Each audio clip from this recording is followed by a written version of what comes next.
예레미야 36장. 유다 왕 요시야의 아들 여호야김 4년의 여호와의 말씀이 예레미야에게 임해 말씀하셨습니다. 두루마리 책을 가져다가 요시야 때 내가 내게 말하기 시작한 날부터 오늘까지 이스라엘과 유다와 다른 모든 민족들에 대해 내가 내게 말한 모든 것을 그것에 기록하여라. 혹시 유다 집이 내가 그들에게 행하려고 생각하는 모든 재앙에 대해 듣고서 그들 각자가 자기의 악한 길에서 떠날지 모른다. 그러면 내가 그들의 악함과 그들의 죄를 용서할 것이다. 그리하여 예레미야는 네리야의 아들 바룩을 불렀고, 바룩은 두루마리 책에 여호와께서 예레미야에게 말씀하신 모든 것을 예레미야의 말에 따라 기록했다. 그러고 나서 예레미야가 바룩에게 명령했다. 나는 지금 감금당해 여호와의 성전에 올라갈 수 없으니 내가 올라가서 내 말에 따라 내가 기록한 두루마리 책에 있는 여호와의 말씀을 금식하는 날 여호와의 집에서 백성이 듣는 가운데 읽어주어라. 여러 성읍들에서 온 모든 유다 백성이 듣는 데서도 그것들을 읽어주어라. 혹시 그들이 여호와 앞에서 간구하며 각자 자기의 악한 길에서 떠날지 모른다. 이는 여호와께서 이 백성을 향해 선포하신 그분의 노여움과 분노가 컸기 때문이다. 네리야의 아들 바룩이 예언자 예레미야가 명령한 모든 것을 실행해 여호와의 성전에서 여호와의 말씀의 책을 읽었다. 유다 왕 요시야의 아들 여호야김 5년 9째 달에 예루살렘에 있는 모든 백성과 유다 여러 성읍에서 예루살렘으로 온 모든 백성들에게 여호와 앞에서 금식이 선포됐다. 그때 바룩이 여호와의 성전 세문 입구 위쪽들에 있는 사반의 아들 서기관 그마랴의 방에서 모든 백성이 듣도록 그 책에 기록된 예레미야의 말들을 읽었다. 사반의 손자 그마랴의 아들 미가야가 그 책에 기록된 여호와의 말씀들을 모두 듣고는 왕의 집으로 내려가 서기관의 방으로 갔다. 보라, 그곳에는 모든 관료들 곧 서기관 엘리사마, 스마야의 아들 들라야, 악볼의 아들 엘라단, 사반의 아들 그마랴, 하나냐의 아들 시드기야와 다른 모든 관료들이 앉아 있었다. 바룩이 백성이 듣는 데서 책을 읽어줄 때 그가 들은 모든 말을 미가야가 그들에게 알려주었다. 그러자 모든 관료들이 구시의 증손 셀레미야의 손자 느다냐의 아들 여후디를 바룩에게 보내 말했다. 내가 백성이 듣는 데서 읽어준 그 두루마리를 갖고 오너라. 그리하여 네리야의 아들 바룩이 두루마리를 그의 손에 갖고 그들에게로 갔다. 그들이 바룩에게 말했다. 앉아서 우리가 듣는 데서 그것을 읽어보아라. 그리하여 바룩은 그들에게 그것을 읽어 주었다. 그들이 이 모든 말씀을 들었을 때 그들이 두려워하며 서로 쳐다보고서 바룩에게 말했다. 우리가 이 모든 말씀을 왕께 알려야겠다. 그리고 그들이 바룩에게 물었다. 이 모든 것을 내가 어떻게 썼는지 말해보아라. 예레미야가 그것을 입으로 말했느냐? 바룩이 그들에게 대답했다. 그가 이 모든 말을 내게 말하고 내가 책에 잉크로 기록했습니다. 그러자 관료들이 바룩에게 말했다. 너와 예레미야는 가서 숨어 있어라. 아무도 너희가 어디 있는지 알지 못하게 하여라. 그들은 그 두루마리를 서기관 엘리사마의 방에다 놓은 후 뜰에 있는 왕에게 가서 그에게 모든 것을 보고했다. 왕은 여우디를 보내 두루마리를 가져오게 했다. 여우디는 서기관 엘리사마의 방에서 그것을 가져왔다. 왕과 그의 옆에 서 있던 모든 관료들이 듣는 데서 여우디가 그것을 읽어주었다. 그때는 9째 달이어서 왕이 겨울 궁에 머물러 있었고 왕 앞에는 불 피운 화로가 있었다.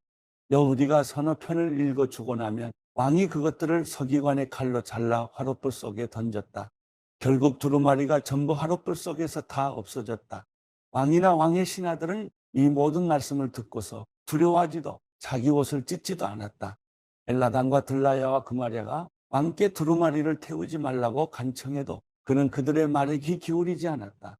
대신에 왕은 왕의 아들 여라무엘과 아스리엘의 아들 스라야와 압디엘의 아들 셀레미야에게 명령해 서기관 바룩과 예언자 예레미야를 붙잡도록 했다. 그러나 여호와께서 그들을 숨겨 놓으셨다. 예레미야의 말에 따라 바룩이 기록한 말씀이 있는 두루마리를 왕이 태워 버린 후에 여호와의 말씀이 예레미야에게 임해 말씀하셨습니다. 다른 두루마리를 가져다가 유다 왕 여호야김이 태워버린 첫 번째 두루마리에 있던 이전의 모든 말씀을 그것에 기록하여라. 또 유다 왕 여호야김에게 말하여라. 여호와께서 이렇게 말씀하셨다.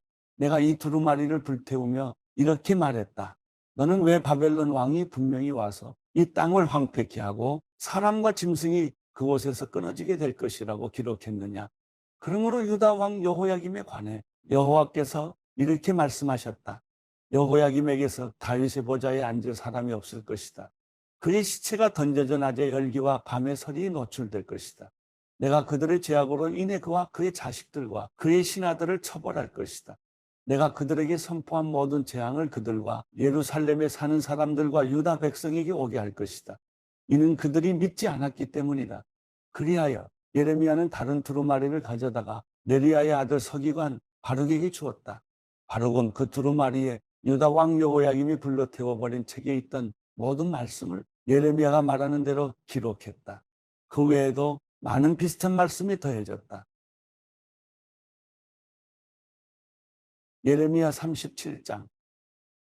요시야의 아들 시드기야 왕이 여호야김의 아들 고니야를 대신해서 통치했다. 바벨론 왕 느부갓네살이 유다 땅을 다스리는 왕으로 그를 임명했다.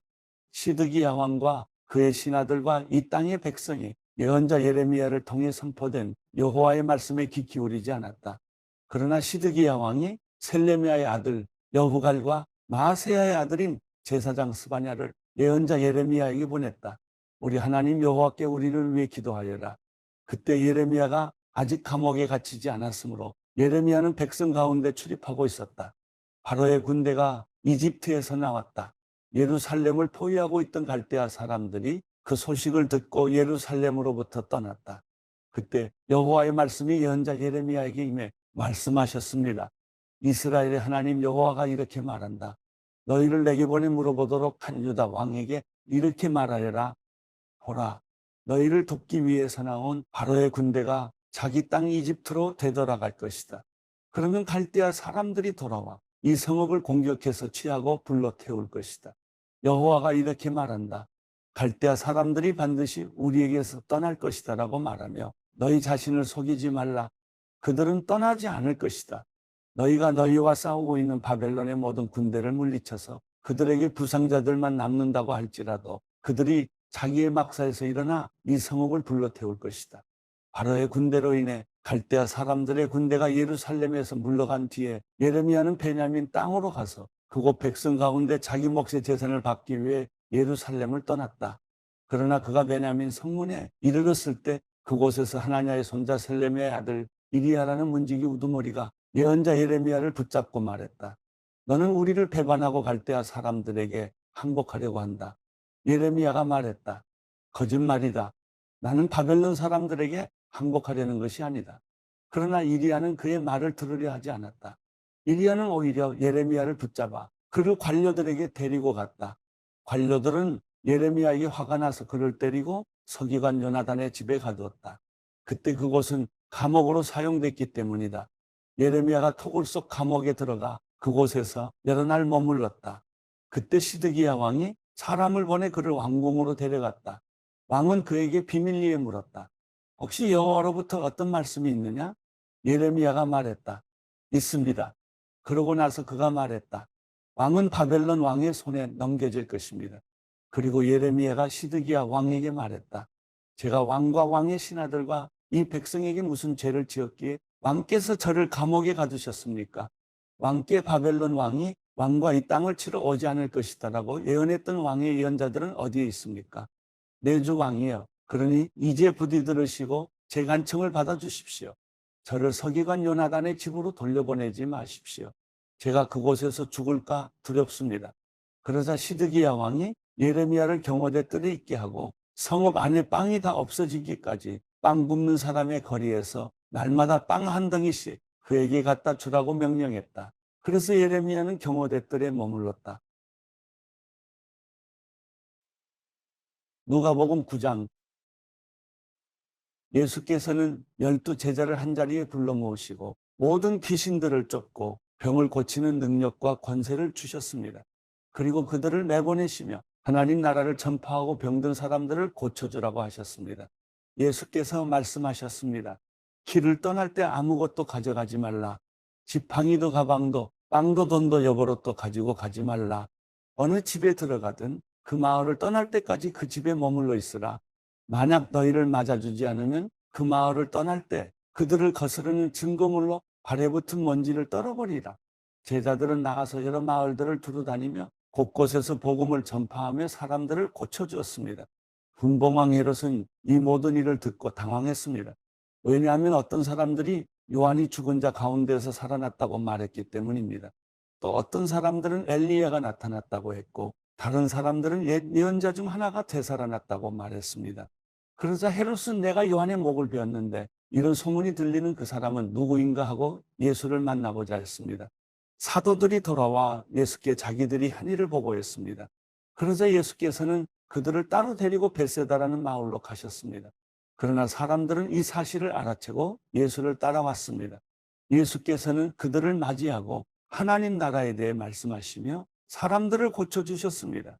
날이 저물자 12제자가 예수께 다가와 말했습니다. 우리가 외딴 곳에 와 있으니 사람들을 보내 주변 마을과 농가로 가서 잠잘 곳을 찾고 먹을 것을 얻게 하십시오. 예수께서 대답하셨습니다. 너희가 그들에게 먹을 것을 주라. 제자들이 말했습니다. 저희가 가진 것이라고는 빵 5개와 물고기 2마리뿐입니다. 이 많은 사람들을 다 먹이려면 가서 먹을 것을 사와야 합니다. 그곳에는 남자만 5,000명 정도가 있었기 때문입니다. 그러나 예수께서 제자들에게 말씀하셨습니다. 사람들을 50명씩 둘러앉게 하라. 제자들은 그대로 사람들을 모두 앉혔습니다. 예수께서는 빵 5개와 물고기 2마리를 손에 들고 하늘을 우러러 감사 기도를 하셨습니다. 그러고는 그것을 떼어 제자들에게 주면서 사람들 앞에 갖다 놓게 했습니다.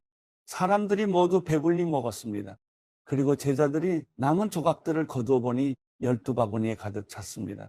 한 번은 예수께서 혼자 기도하고 계셨습니다. 제자들도 함께 있었는데 예수께서 물으셨습니다. 사람들이 나를 누구라고 하느냐?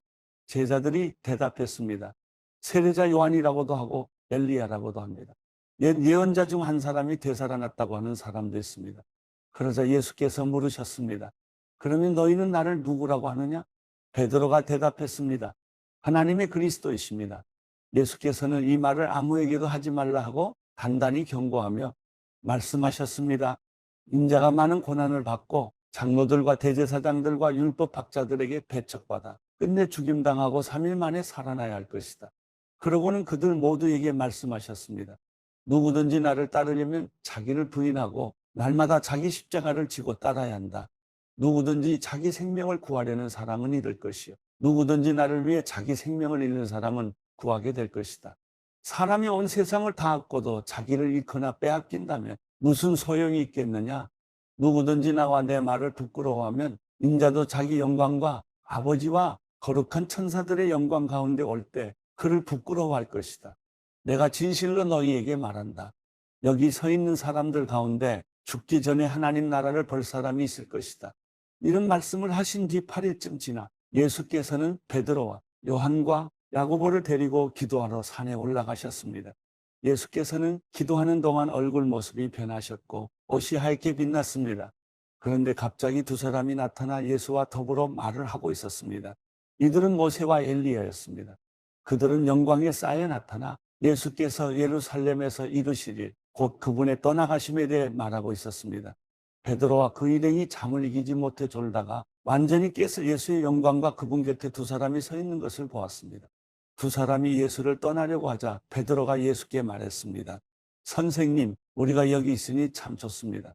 우리가 초막 3개를 만들되 하나는 선생님을 위해, 하나는 모세를 위해, 하나는 엘리야를 위해 짓겠습니다. 그러나 베드로는 자기가 무슨 말을 하는지도 알지 못했습니다. 베드로가 이런 말을 하고 있을 때 구름이 나와서 그들을 뒤덮었습니다. 구름 속으로 들어가게 되자 그들은 두려워했습니다. 그때 구름 속에서 소리가 들려왔습니다. 이는 내 아들이요, 내가 택한 자다. 그의 말을 들어라. 그 소리가 사라지고 그들이 보니 예수만 홀로 서 계셨습니다. 제자들은 입을 다물고 자기들이 본 것을 그때는 아무에게도 말하지 않았습니다. 이튿날 그들이 산에서 내려오자 많은 사람들이 예수를 맞았습니다. 그 무리 중 한 사람이 소리쳤습니다. 선생님, 부탁입니다. 제 아들 좀 봐주십시오. 제게는 하나밖에 없는 자식입니다. 그런데 귀신이 이 아이를 사로잡아 갑자기 소리를 지르게 하고 아이에게 발작을 일으켜 입에 거품을 물게도 합니다. 그리고 이 아이를 상하게 하면서 좀처럼 떠나지 않습니다. 선생님의 제자들에게 귀신을 쫓아달라고 간청했지만 그들은 해내지 못했습니다. 예수께서 대답하셨습니다. 믿음이 없고 비뚤어진 세대, 내가 언제까지 너희와 함께 있으면서 참아야 하겠느냐? 내 아들을 이리로 데려오너라. 그 아이가 오는 중에도 귀신은 아이의 몸을 바닥에 내던지며 발작하게 만들었습니다. 그러나 예수께서는 더러운 영을 꾸짖으시며 그 아이를 고쳐 아버지에게 돌려보내셨습니다. 하나님의 일이 하시며 모두 놀랐습니다. 예수께서 행하신 그 모든 일에 다들 놀라서 감탄하고 있을 때 그분이 제자들에게 말씀하셨습니다. 지금 내가 하는 말을 유의해 들으라. 인자가 배반을 당해 사람들의 손에 넘겨질 것이다. 그러나 제자들은 이 말씀을 깨닫지 못했습니다. 그들이 그 말씀을 이해하지 못하도록 그 뜻이 감추어져 있었기 때문입니다. 그들은 두려워서 예수께 물어볼 수도 없었습니다. 예수의 제자들 사이에서 누가 제일 큰 사람인가를 두고 다툼이 일어났습니다. 예수께서는 그들의 속마음을 다 아시고 한 어린아이를 데려와 곁에 세우며 말씀하셨습니다. 누구든지 이 어린아이를 내 이름으로 영접하는 사람은 나를 영접하는 것이다. 또 누구든지 나를 영접하는 사람은 나를 보내신 그분을 영접하는 것이다. 너희 가운데서 가장 작은 사람이 가장 큰 사람이다. 요한이 물었습니다. 선생님, 저희가 선생님의 이름으로 귀신을 쫓는 사람을 보고 우리와 함께 따르는 사람이 아니라서 못하게 막았습니다. 예수께서 말씀하셨습니다. 그를 막지 마라. 누구든지 너희를 반대하지 않는 사람은 너희를 위하는 사람이다. 예수께서 승천하실 때가 가까이 오자 예루살렘으로 가실 것을 굳게 결심하셨습니다.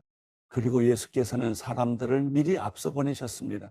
그들은 가서 예수를 모실 준비를 하려고 사마리아의 한 마을에 들어갔습니다. 그러나 그곳 사람들은 예수를 반기지 않았습니다. 예수께서 예루살렘으로 가시는 길이었기 때문입니다. 제자인 야고보와 요한이 이것을 보고 주여, 우리가 하늘에서 불을 불러 이 사람들을 멸망시켜달라고 할까요? 라고 물었습니다. 그러자 예수께서 뒤돌아 그들을 꾸짖으셨습니다. 그러고 나서 그들은 다른 마을로 갔습니다. 그들이 길을 가고 있는데 한 사람이 예수께 말했습니다. 선생님이 가시는 곳이라면 어디든 따라가겠습니다. 예수께서 대답하셨습니다. 여우도 굴이 있고 하늘의 새들도 보금자리가 있지만 인자는 머리 둘 곳조차 없구나. 예수께서 다른 사람에게 말씀하셨습니다. 나를 따라라. 그러자 그 사람이 대답했습니다. 주여, 제가 먼저 가서 아버지의 장례를 치르게 해주십시오. 예수께서 그에게 말씀하셨습니다. 죽은 사람들에게 죽은 자를 묻게 하고 너는 가서 하나님 나라를 전파하여라. 또 다른 사람이 말했습니다. 주여, 저는 주를 따르겠습니다. 하지만 제가 먼저 가서 가족들에게 작별 인사를 하게 해주십시오. 예수께서 그에게 대답하셨습니다. 누구든지 쟁기를 잡고 뒤를 돌아보는 사람은 하나님 나라에 적합하지 못하다.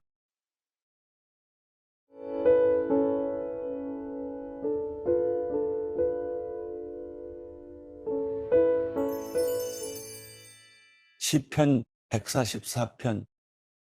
내 반석이신 여호와를 찬양합니다. 그분은 전쟁을 위해 내 손을, 전투를 위해 내 손가락을 훈련시키십니다. 그분은 내 선함이시여 내 요새이시며 내 산성이시며 나를 건지는 분이시여 내 방패이시며 내가 의지하는 분이시며 내 백성들을 내 밑에 복종시키는 분이십니다. 여호와여, 사람이 무엇이라고 주께서 그를 돌보시며 인자가 무엇이라고 주께서 생각하십니까? 사람은 한낱 헛것에 불과합니다. 그 인생은 지나가는 그림자 같습니다. 여호와여, 하늘을 낮게 들이우고 내려오소서. 산들을 건드려 연기나게 하소서. 번개를 보내 적들을 흩어버리시고 주의 화살을 쏘아 그들을 물리치소서. 높은 곳에서 주의 손을 뻗어내려 거센 물결과 이방 사람의 자손들의 손에서 나를 건지시고 구하소서. 그들은 입으로 헛된 것을 말하며 그 오른손으로는 속이는 일만 합니다. 하나님이여, 내가 주께 새 노래를 부르겠습니다. 수금과 현악기로 주를 찬양하겠습니다. 주께서는 왕들에게 승리를 안겨주는 분이십니다. 주의 종 다윗을 해치는 칼에서 건져내시는 분이십니다. 이방 사람의 자손들의 손에서 나를 건지시고 나를 구하소서. 그들은 입으로 헛된 것을 말하며 그 오른손으로는 속이는 일만 합니다.